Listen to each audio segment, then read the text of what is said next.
Hi. I am so excited to be on booktube. I mean, I am finally here. I am so excited to talk to you all about books. I have been dying to talk about books with people. I mean, I do talk about books with people, but still, this is different. And I'm very excited about it. And for my first video, the topic that I've decided is one of my favorite tropes. And I did not know that I would like it so much until I actually read it. And when I did, I think I keep searching for books in this trope, but I have come across really few books in this trope, like really few good books in this trope. So the trope that we're going to talk about, which you probably already know from the title, is apparently it's called marriage in trouble trope. I just used to call it second chance romance, and I always used to say second chance romance, but not the kind you're thinking.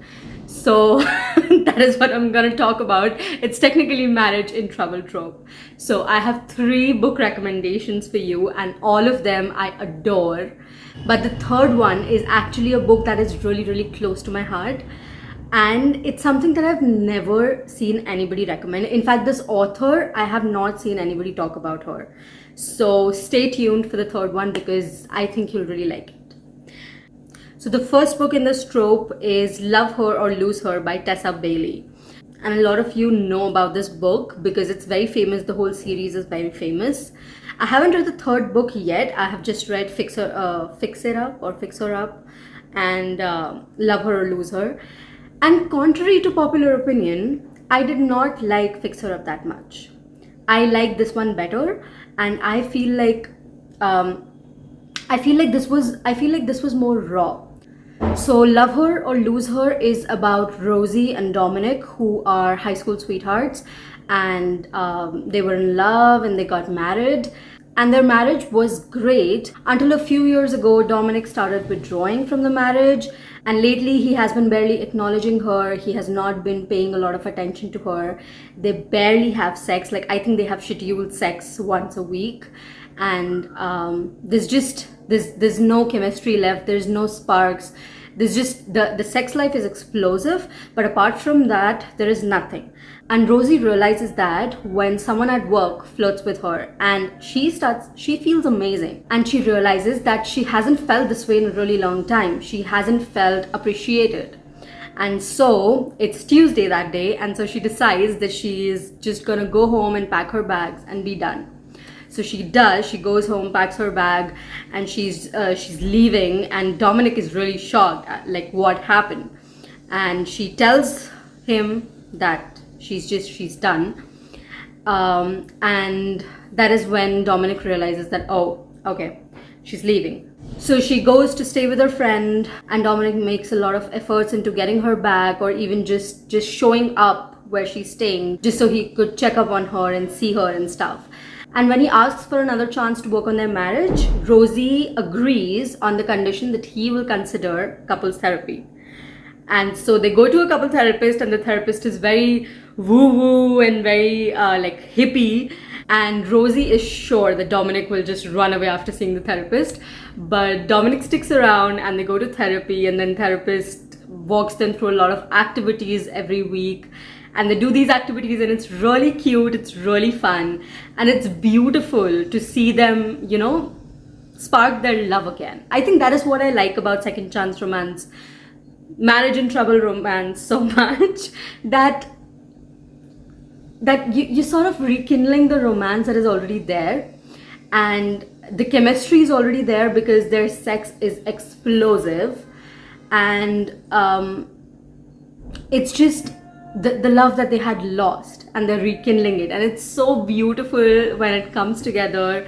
And it's so beautiful to watch both of them understand that both of them have different love languages, and they start communicating with each other in each other's love languages, and it's beautiful to watch. It was adorable, and I definitely would recommend reading this book. And I think one of the biggest things I appreciated was their relationship wasn't really toxic. They just started taking each other for granted, and they just stopped cherishing each other like they used to in the beginning of their relationship. But apart from that, they really had a lot of love for each other. And I think that is what I like the most about this book. So definitely recommend Love Her or Lose Her by Tessa Bailey. The second book that I want to recommend in this trope is You Deserve Each Other by Sarah Hogle or Hogle. I don't know how exactly to pronounce that, but I think it's Hogle. So this book, oh my god, this book is so refreshing. It's literally a breath of fresh air. Okay, so this is a story about Naomi and Nicholas, and they are engaged. They're not married yet, but they're planning their wedding. So Nicholas's mom, I think they're pretty rich, and Nicholas's mom is very bossy, and she's just very controlling in the wedding preparations, and she's just making all the decisions, and Nicholas is just not standing up for Naomi, and he never stands up for her, and Naomi always feels like he's taking his mom's side, and there are a lot of other issues that Naomi has with Nicholas, and she's just not happy. But she knows that Nicholas's parents are taking care of all the expenses of the wedding. So if she breaks up the wedding, she will have to pay a lot, and she doesn't have a very stable income and job as of yet. And during a conversation with Nicholas, she realizes that Nicholas knows that she's not happy, and Nicholas is trying to piss her off and do things in a way so that Naomi would break off the marriage. And so she gets really annoyed, and she's like, I am not going to break this marriage, but I am going to make things hell so that he breaks up the marriage. I keep saying marriage, I mean engagement. And so starts the pettiness. Now I have to tell you, I hate pettiness. It's very annoying. But somehow in this book, it just felt so refreshing. It was so funny, it was so hilarious, and she starts playing prank on him. Not really pranks, she's just trying to annoy him to the level so he would just break off the engagement so she doesn't have to. Nicholas also realizes what she's doing, and he's also doing a lot of things to just piss her off and get on her nerves and to just get a reaction out of her. And as the story progresses, she realizes that things are not really as she thought as they were, and she realizes a lot of things along the way. And so eventually we start seeing a lot of Nicholas's side as well. Now the story is told completely from Naomi's point of view, and I think for a lot of the part of the book, like at least in the beginning, it was very annoying for me because I really wanted to know like what is Nicholas thinking, because he was being portrayed as such a bad person. I mean, that it was honestly very triggering to like think about Nicholas. It was just triggering, it was not good. But as the story progressed and you start seeing Nicholas's side, I sort of understood that the story needed to be from just Naomi's point of view for the progression of the story, how it was. And so I really appreciated that. But I was so surprised that I liked this book because it's just, both of them are just so petty. It's like, I never thought I would enjoy pettiness so much, because after a point it can get very annoying, you know, like just get together. But no, it's so funny, and it's just such a different kind of book. I haven't read any book like this. It's such a different take on romance, and the way that all of these pranks and all of this making each other's life miserable leads to romance. It's beautiful, and the ending and everything, it's just so adorable, so adorable. Like it's one of the top books in my recommendations, not just in this trope but overall.